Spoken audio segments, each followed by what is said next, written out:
Bonjour, réunion en congrès samedi. L'UDI a voté avec enthousiasme le principe d'une liste autonome aux prochaines élections européennes du 26 mai, avec Jean-Christophe Lagarde, son président en chef de file.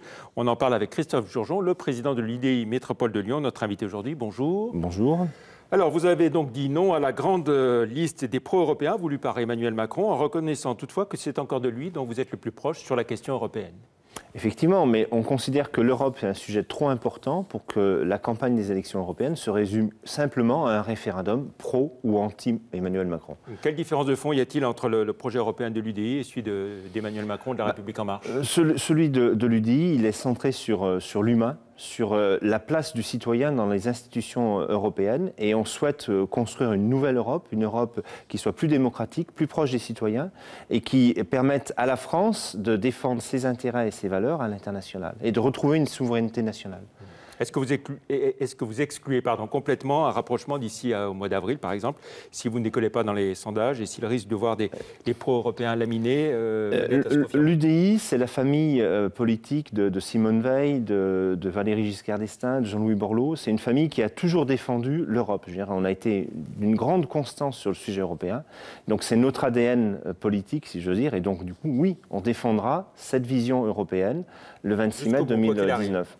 Jusqu'au bout, on fera une liste. Et d'ailleurs, aujourd'hui, on a lancé un appel à candidature pour construire la liste derrière Jean-Christophe Lagarde. Appel à candidature comme l'a fait La République En Marche, ouvert aussi au nom bien évidemment, ça sera une liste de large rassemblement qui est ouverte à tous les Français et aux Européens qui veulent construire une Europe en vrai, une vraie Europe avec les citoyens. Donc ce ne sera pas uniquement des adhérents et des militants UDI. Si jamais vous ne parveniez pas à franchir la barre des 5%, peut-on dire que vos voix seraient perdues puisque vous n'auriez pas d'élus? Non, encore une fois, je crois que ce débat pour les européennes, il est capital pour l'avenir de la France. Si on veut une France forte, il nous faut une Europe puissante. On n'a pas le choix. Aujourd'hui, on est dans l'ère des États-continents. Pour dialoguer face à la Russie, face à la Chine, à l'Inde ou aux États-Unis, il nous faut une Europe forte, une Europe puissante, une Europe fédérée. Donc c'est un vrai débat, c'est un vrai enjeu. Et les résultats électoraux, c'est un autre enjeu. Mais l'enjeu aujourd'hui, c'est de construire ensemble une Europe puissante. La crise des Gilets jaunes, les annonces d'Emmanuel Macron, plus le grand débat qui va suivre dans toutes les régions, vous considérez que c'est positif aujourd'hui? Emmanuel Macron, lundi dernier, a fait un certain nombre d'annonces qui étaient indispensables pour essayer de faire retomber la pression et de repartir sur un dialogue qui doit être un dialogue constructif. Donc il y avait effectivement deux revendications, me semble-t-il, essentiellement dans les Gilets jaunes. Il y avait le problème de la baisse du pouvoir d'achat, qui est malheureusement une réalité depuis fort longtemps. Emmanuel Macron a amplifié ce phénomène-là avec la hausse de la CSG et la baisse des APL, mais il n'est pas le seul responsable. Donc il a fait un certain nombre d'annonces qui vont plutôt dans le bon sens, au moins pour une partie des Français.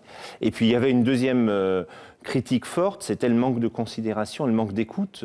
Je pense que la présidence jupitérienne, ça a ses limites et on a besoin d'avoir un dialogue et un échange, quel que soit le niveau de responsabilité des uns et des autres. Et donc l'annonce des États généraux... Voilà, ce grand débat national qui va se dérouler dans toutes les régions, les rencontres avec les maires, et vous allez y participer, nous y participerons, et nous demandions depuis fort longtemps que effectivement les maires, qui sont quand même l'interlocuteur de proximité de tous les citoyens, soient au cœur de ce dispositif. Et donc on est satisfait que ce soit les maires qui soient les organisateurs de ces États généraux.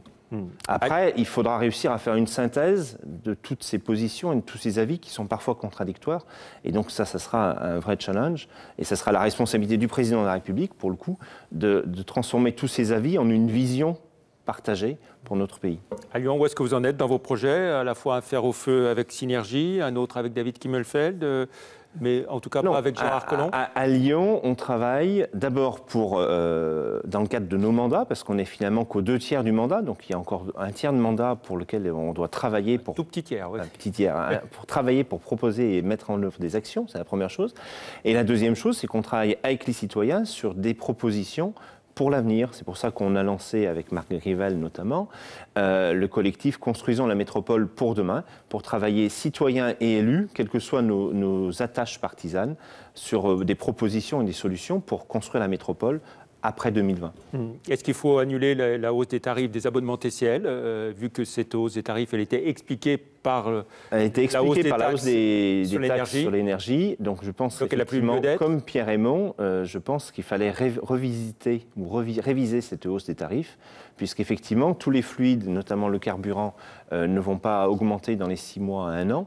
Donc il fallait revisiter cette hausse des tarifs. Bon, la présidente du Citral a refusé de rouvrir le débat. C'est dommage. Oui.